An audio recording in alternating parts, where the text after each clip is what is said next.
ఉంటేనే మనము క్షమించగలుగుతాం.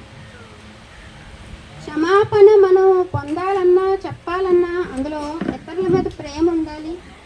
అరే తెలియక చేశాడులే అనే కనికరం ఉండాలి. ఉంటేనే మనం ఇతరులు క్షమించగలుగుతాం. మనం ఒక స్టేట్మెంట్ ఇచ్చేస్తాం. ఇందాక చెల్లి జ్ఞాపకం చేస్తున్నట్టు ఏమని మా అతిక్రమంలో మేము మా ఇతరుల అతిక్రమం మేము క్షమించుకున్న ప్రకారము అక్కడ మాత్రం చాలా బాధ అనిపిస్తుంది. నాకు చెప్పబుద్ధి కాదు. ఏమో ఆ మాట నేను నెరవేర్చుకున్నానా అనే డౌట్ నాకు వస్తుంది. ఎవరైనా చదువుతారా ఆ మాట? మత్తయి సువార్త 6వ అధ్యాయంలో ఉంటుంది.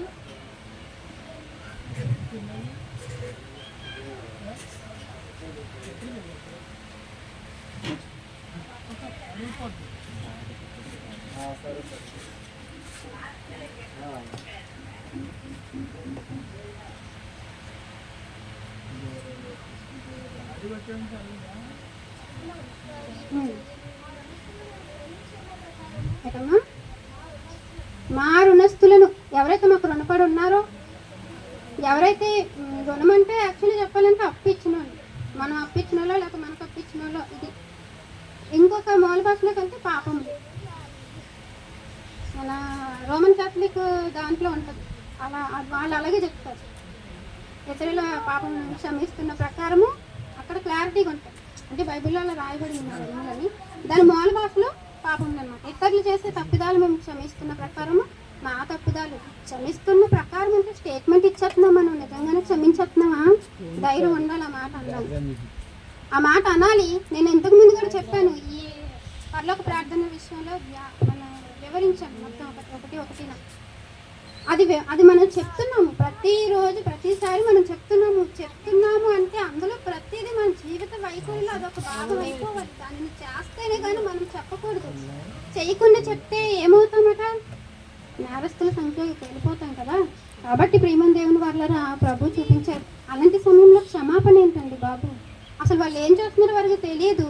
కాబట్టి తండ్రి వారిని క్షమించండి అని అంటున్నారు.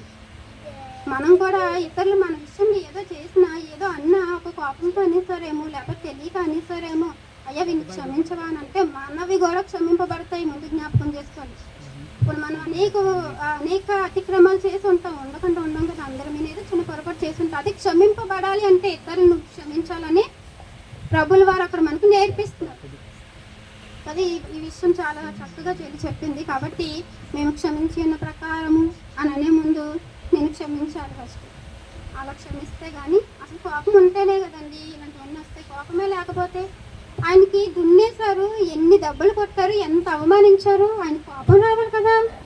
అయ్యో వీళ్ళు ఏంటి ఎలా చేశారు, నన్ను ఇంత హింసిస్తున్నారు, ఇంత మూర్ఖులా, ఇంత క్రూరులా, ప్రభు ఈ సంగతి చూడు తండ్రి అని అనలేదు అక్కడ కదా.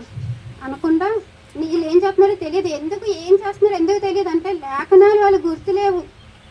ప్రవచన గ్రంథాల్లో ప్రభువు గురించి రాసినవన్నీ వాళ్ళు చదువుతున్నారు. ధర్మశాస్త్రం వాళ్ళ దగ్గర ఉంది అప్పటికే ఉన్నా కూడా ధర్మశాస్త్ర గ్రంథంలో వ్రాయబడిన మాటలు అనేవి వాళ్ళు మర్చిపోయారు. జ్ఞాపకం లేదు. ఆయనకి అలా చేయడానికి గల కారణం ఏంటంటే పోటీ అనమాట. అయ్యో నాకంటే గొప్పరా, నేను రాజునైతే నాకు రాజా. నిజంగా ఆయన రాజే కదా. ఎలా తడుగుతాడు? నువ్వు రాజు అంటే నువ్వన్నట్టే, నువ్వు చెప్పింది నిజమన్నారు కానీ నేను రాజునే నాకు చెప్పలేదు అంటే ఆయన చెప్పలేదు కానీ నువ్వే అన్నావు కదా నువ్వు రాజువా అని. సో నేను రాజునే. ఆయన మీద ఏ ఆరోపణ లేదు మోపడానికి, ఏ నింద లేదు మోపడానికి. ఇదిగో ఈ దేవుడు అనుకుంటున్నాడు.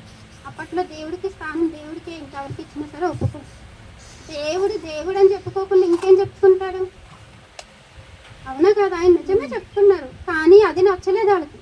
అరే మా దేవుడు ఒక్కరే, అందుకే వీళ్ళకి ఏం తెలియలేదు, అందుకే ఈ పని చేశారు కాబట్టి వీళ్ళని క్షమించండి.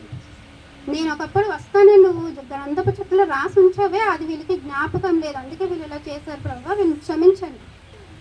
మనం కూడా అలాంటి మనసు ఆయుధంగా, ఒక దగ్గర మాట ఉంటుంది కదా, ప్రభు మనసు. ఏ మనసు అది?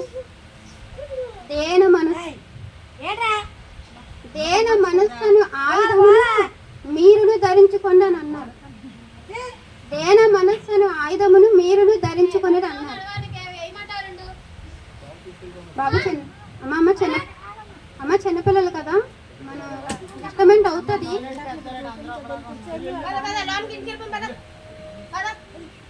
కాబట్టి అక్కడక్కడ అలా వదిలేయాలి.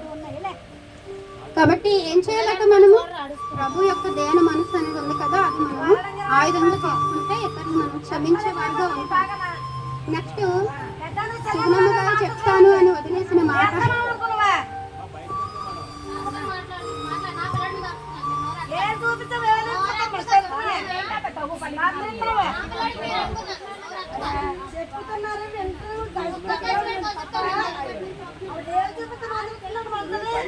మీకు అసలు జ్ఞానం ఉంది ఎవరికేమన్నా? ఎందుకంటే అలా ఆడుతూ పిల్లలతో ఇల్లు లేదు మీకు.